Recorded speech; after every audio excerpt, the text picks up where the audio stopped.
Breaking news. Filipino sailors rescued by Chinese Coast Guard in a dramatic West Philippine Sea operation that has captured the attention of the world. Manila extends its deepest gratitude. Just days ago, this headline stunned the world, sparking hope and relief across the Philippines and beyond. The story began on a stormy, unforgiving night, January 24, 2026, when the sea was at its most treacherous. The MV Andaman Pearl, a Singapore-flagged cargo vessel, was locked in a desperate struggle against monstrous waves in the heart of the West Philippine Sea. On board were 22 Filipino seafarers, all seasoned by years at sea, but now facing a storm more violent than any they had ever encountered.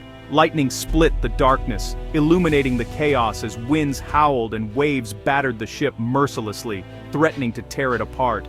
Captain Rodrigo Santos, a veteran mariner, fought to keep the vessel afloat, his hands steady on the wheel. But the sea was relentless and unforgiving. Suddenly, a rogue wave, towering and unstoppable, breached the hull. Freezing seawater flooded in, filling the lower decks within moments. Alarms blared throughout the ship. The crew scrambled in chaos, desperately trying to seal the breach and save their ship from sinking. But the sea poured in faster than they could pump it out. The ship began to list dangerously, tilting further with every passing second. Captain Santos, realizing the fight was lost, gave the dreaded order: abandon ship. His voice echoed through the corridors, heavy with urgency. The crew rushed to the life rafts, battered by wind and rain, launching into the churning Black Sea as the ship groaned behind them. As they drifted in the darkness, they sent out a desperate mayday call, hoping, praying that someone, anyone, would hear their plea for help. Their voices crackled over the radio, a plea for rescue echoing through the stormy night, carried by the wind and rain. The Andaman Pearl slipped beneath the waves, swallowed by the raging sea, leaving the sailors alone and vulnerable in the vast, angry ocean. Their fate now depended on who would answer their call, as they clung to hope in the darkness, surrounded by endless water. The clock was ticking, every second stretching into eternity, and the sea showed no mercy to those stranded in its grasp. Would rescue come in time, or would the storm claim them all? The world waited, breathless, for an answer. The distress call from the Andaman Pearl crackled through the static, a desperate plea for help echoing across the open sea. It reached the Philippine Coast Guard Command Center in Manila, setting off a chain reaction of urgency and concern. The message was garbled, broken by the storm, but the urgency was unmistakable. Filipino lives were at stake, and every second counted. The ship's last known position was deep in contested waters, far from any safe harbor, surrounded by uncertainty and danger. On the life rafts, the sailors clung to hope as waves tossed them mercilessly, each surge threatening to pull them under. Cold, soaked, and exhausted, they watched in disbelief as their ship vanished into the abyss, swallowed by the raging ocean. Huddled together for warmth, they rationed precious water and biscuits, praying for rescue as the hours dragged on. Chief Mate Lito Fernandez kept spirits up, reminding them of their training and urging them not to lose hope, even as exhaustion set in. In Manila, the Coast Guard scrambled to respond, dispatching the BRP Gabriela Silang into the heart of the storm, determined to save their countrymen. The storm slowed their progress, making the search even more daunting as towering waves battered the rescue ship. Emergency alerts went out to all nearby vessels, urging them to join the search and keep watch for survivors. International partners were contacted for help, expanding the search across borders and uniting nations in a common cause. The vastness of the sea and the fury of the storm made the mission nearly impossible. Hours dragged on, each minute feeling like an eternity. The sailors sang, prayed, and told stories to fight off fear, clinging to memories of home and loved ones. Every minute mattered as they waited for a sign of hope. The world watched, waiting for news, as updates flashed across television screens and social media. The families in Manila could only hope and pray, their hearts heavy with worry, longing for the safe return of their loved ones. The rescue effort was a race against time and nature, a desperate struggle to reach the stranded sailors before the sea claimed them.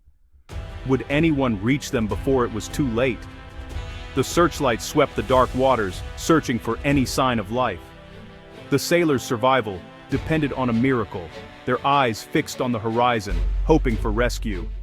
The storm raged on, unyielding, as rain and wind battered the rescue ship and the men clinging to life. Somewhere out there, help was on the way, pushing through the darkness and the storm, determined to bring them home. The sinking's location wasn't just remote, it was a political flashpoint. The West Philippine Sea is a region of overlapping claims and tense encounters. Any foreign vessel's presence here is loaded with meaning. As the BRP Gabriela Silang fought the storm, Manila officials weighed every move. A rescue could be misinterpreted, escalating tensions, but for the sailors' families, politics meant nothing, only safe return mattered. International law demands help for those in peril at sea, but in these waters, even that can be complicated. The distress call was picked up by multiple countries. Maritime rescue centers across the region were alerted. The world watched, anxious to see if humanitarian duty would trump politics. Every minute increased the danger for the stranded crew. Would help arrive in time, and from whom? As dawn broke, the storm finally began to ease, but the sea remained wild and unforgiving, its waves still crashing against the battered vessel. The air was thick with salt and tension, and every sailor on deck felt the weight of exhaustion and uncertainty. Through bleary eyes, the exhausted Filipino sailors spotted a ship on the distant horizon, a white hull with a bold red stripe. It was unmistakable. The China Coast Guard was approaching, cutting through the churning waters. Uncertainty gripped them all. In these contested waters, the arrival of a Chinese vessel could spell trouble, confrontation, or perhaps, against all odds, salvation. The crew exchanged anxious glances, unsure of what to expect. The CCG 5305, under the command of Captain Lin Wei, had intercepted their desperate Mayday call and was now racing to the scene, braving the relentless waves. Commander Lin knew the risks of operating in these tense waters, but for him and his crew, saving lives always came first, no matter the politics or the danger. The Chinese crew moved quickly, donning life vests and preparing rescue equipment, bracing themselves for a challenging operation in the rough, unpredictable sea. Back in Manila, Philippine authorities watched in surprise as news of the swift Chinese response reached their command center. No one had expected help to come so quickly from across the Maritime Divide. Communication lines buzzed with urgent messages between Manila, the BRP Gabriela Silang, and the Chinese cutter, as both sides coordinated the unfolding rescue. For a brief, extraordinary moment, politics and rivalries were set aside. On the open sea, saving lives became the only priority, and both crews worked together with a shared sense of purpose. Relief and hope swept over the Filipino sailors as the Chinese ship drew ever closer, its presence a lifeline after a night of fear and uncertainty. The CCG 5305, illuminated against the dawn, became a beacon of hope, its rescue lights cutting through the morning mist. The Chinese crew wasted no time, launching inflatable rescue boats and preparing to assist the stranded sailors, determined to bring everyone to safety. After a long, terrifying night battling the elements, rescue was finally at hand. The survivors reached out for helping hands, grateful for the unexpected aid. Help had arrived from the most unexpected quarter, forging a moment of humanity and cooperation in the vast, unpredictable sea. The rescue was a display of skill and courage. The sea was still wild, so Commander Lin deployed smaller RHIBs to reach the life rafts. Chinese Coast Guardsmen, in bright orange suits, battled the waves to reach the Filipinos. Communication was minimal, but their actions spoke volumes. The rescuers hauled the weak, shivering sailors aboard with care and urgency. Politics vanished. Only humanity remained. The process was repeated for the second raft, each transfer a race against the elements. The Chinese crew's training and determination shone through. "Okay, easy, easy, we help you," they reassured the Filipinos. Once all 22 sailors were aboard, the RHIBs returned to the cutter. A cargo net was lowered, and the survivors climbed to safety. On deck, they were wrapped in blankets, given dry clothes and hot food. The Chinese crew's compassion and professionalism were unmistakable. In that moment, the sea united them. Aboard the CCG 5305, the Filipino sailors received first aid and warmth. The Chinese crew, despite language barriers, treated them with kindness and respect. Captain Santos thanked Commander Lin Wei, who replied simply, "It's our duty." Diplomatic channels opened between Manila and Beijing to coordinate the handover. The BRP Gabriela Silang arrived, and the two Coast Guard ships met at sea. The transfer was smooth and professional, a rare moment of cooperation. The Filipino sailors crossed to their own ship, greeted by cheers and relief. When they docked in Manila, families wept with joy. The sailors recounted their ordeal, praising the Chinese rescuers. Their story put a human face on a complex issue. For a moment, shared humanity triumphed over politics. The Philippine government publicly thanked China for the rescue. The Secretary of Foreign Affairs praised the China Coast Guard's swift humanitarian action.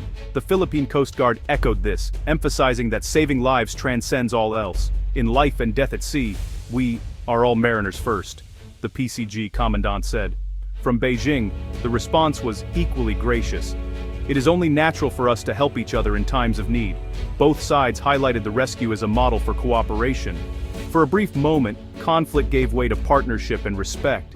Analysts noted the significance. Even amid disputes, goodwill is possible. The rescue became a powerful diplomatic gesture. It showed that shared values can bridge even the deepest divides.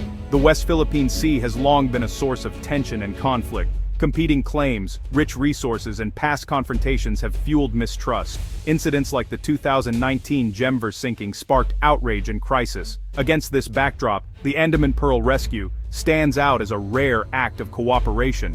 It contrasts sharply with past hostility, showing a different path is possible. This act doesn't erase years of disputes, but it offers hope. It proves that even rivals can work together when lives are at stake. The rescue is a reminder. Behind the politics are real people facing real dangers. Shared interests, like safety at sea, can sometimes override old animosities. The sea can divide, but it can also unite. The rescue of the Andaman Pearl's crew is a story that transcends borders. It's a reminder that compassion and duty can prevail over rivalry. The China Coast Guard's actions built a bridge of understanding in contested waters. The operation showed the value of open communication and established protocols. Even in a sea of disputes, islands of cooperation can be found. The deep issues in the West Philippine Sea remain, but this event offers hope. For the sailors and their families, it's a story of survival and gratitude. For the world, it's a lesson in the power of shared humanity. The sea can be a place of division, or a place that unites us in our vulnerability and goodness. In the end, the Andaman Pearl's rescue is a beacon of hope for all.